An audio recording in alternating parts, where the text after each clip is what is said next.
मित्रांनो नमस्कार. भाषण करताना तुम्ही ही तीच चूक करताय का की जे नव्यानं भाषण करणारे 90% लोक करतायत? तर ते कोणती चूक करतायत आणि त्या चुकीचा नेमका परिणाम काय याबद्दल आज आपण या व्हिडिओमध्ये माहिती घेणार आहोत. नमस्कार, मी सचिन वायकोडे. माझ्या सचिन वायकोडे बार्शी या युट्यूब चॅनलवर तुम्हा सर्वांचं स्वागत आहे. नव्यानं भाषण करणारे 90% लोक जी चूक करतात ती चूक तुम्हाला करायची नाही. तर ती कोणती चूक करतात त्याबद्दल आज आपण जाणून घेणार आहोत. खरं तर भाषण करताना ज्या चुका आपल्या हातून होतात तर त्या चुका कोणत्या आहेत, तर त्या चुकांवर तुम्ही जर काम केलं, त्या चुका जर तुम्ही सुधारल्या तर मी अतिशय विश्वासाने सांगेल की तुमचं भाषण सुद्धा उत्तम होईल. अशा कोणत्या चुका आहेत की ते भाषण करताना अनेकांच्या हातून घडतात? पहिली चूक सर्वात महत्वाची की भाषण पाठ करून व्यासपीठावर जाणं.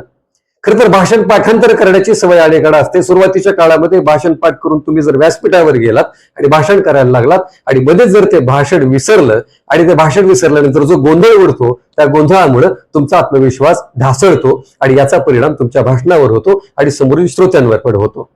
दुसरी महत्वाची गोष्ट की भाषण करताना आपण एक चूक करतो की श्रोत्यांच्या पेक्षा स्वतःवर अधिक लक्ष केंद्रित करतो की मी चुकेल का, मी चुकलो तर काय, माझी भाषा बरोबर येते का, आणि जर माझं भाषण बरोबर नाही झालं तर लोक काय म्हणतील. या सगळ्या गोष्टींचा फोकस जो असतो ना तो स्वतःवर असतो. त्यामुळे दुसरी ही चूक भाषण करताना बरेच जण करतात, तर ती ही चूक तुम्हाला करायची नाही.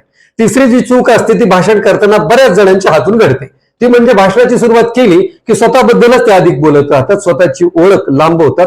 यामुळे श्रोत्यांवर जो प्रभाव पडायचा आहे तो प्रभाव अजिबात पडत नाही. त्यामुळे एक काम करायचं की ज्या वेळेला तुम्ही भाषण करायला उभा राहाल त्यावेळेला सुरुवातीच्या काळामध्ये स्वतःबद्दल खूप कमी बोलता आलं पाहिजे. स्वतःची ओळख न लांबवता ती थोडक्यात सांगितली पाहिजे. चौथी महत्वाची गोष्ट जी आहे की आपण भाषण करताना त्या सभागृहाचं निरीक्षण करत नाही. त्या सभागृहाचं निरीक्षण म्हणजे काय, तर त्या सभागृहामध्ये नेमके कोणत्या वयोगटाचा श्रोत आहे, त्या सभागृहाचा रंग कोणता आहे, त्या सभागृहाचं नाव काय, आणि या सगळ्या गोष्टी आपल्या खरं तर त्या निरीक्षणामध्ये येत असतात. मात्र निरीक्षण न केल्यामुळे भाषण करताना आपल्याला त्याचा उल्लेखही करता येत नाही आणि निरीक्षण शक्ती कमी असल्यामुळे सुद्धा मग एखाद्या वेळेस जर भाषण अडकलं तर आपण तिथेच थांबतो, भाषण पुढे जात नाही आणि आत्मविश्वास पुन्हा आपला ढासळतो. खरं तर मित्रांनो, भाषण करताना या ज्या चुका होतात ना, या चुका खूप छोट्या वाटत असल्या तरी त्या तुमच्या आत्मविश्वासाला तडे देणाऱ्या असतात. आणि म्हणून जर तुम्हाला भाषण करायचं असेल तर माझं तुम्हाला असं सांगणं आहे की तुम्ही भाषण पाठ करण्यापेक्षा 1 ते 2 मुद्दे लक्षात ठेवा आणि मग व्यासपीठावर जावा आणि नैसर्गिक तुमचं भाषण लोकांना वाटलं पाहिजे अशा पद्धतीने ते भाषण करा. पाठांतर केलेलं भाषण हे नैसर्गिक वाटणार नाही आणि म्हणून या चुका जर तुम्ही टाळल्या तर तुमचं भाषण खूप चांगल्या पद्धतीचं होईल.